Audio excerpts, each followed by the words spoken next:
হযরত আবু বকর রাদিয়াল্লাহু তাআলা আনহু এর খেলাফতকালে এক দুর্ভিক্ষ সংঘটিত হয়। খাদ্যদ্রব্য একেবারে দুর্লভ হয়ে পড়ে এবং মানুষের দুঃখ দুর্দশা চরম আকার ধারণ করে। সেই সময় হযরত উসমানের প্রায় 1000 মণ গমের একটি চালান বিদেশ হতে মদিনায় পৌঁছল।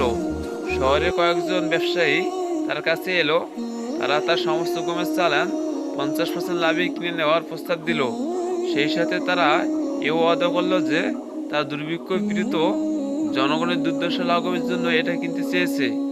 হযরত ওসমান রাদিয়াল্লাহু তাআলা বললেন, তোমরা যদি আমাকে 1000 গুণ লাভ দিতে পারো তবে আমি দিতে পারি, কেননা অন্য একজন আমাকে 700 গুণ লাভ দিতে চেয়েছেন।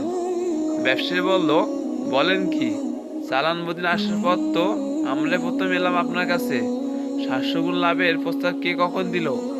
হযরত ওসমান বললেন, এই প্রস্তাব আমি পেয়েছি আল্লাহর কাছ থেকে।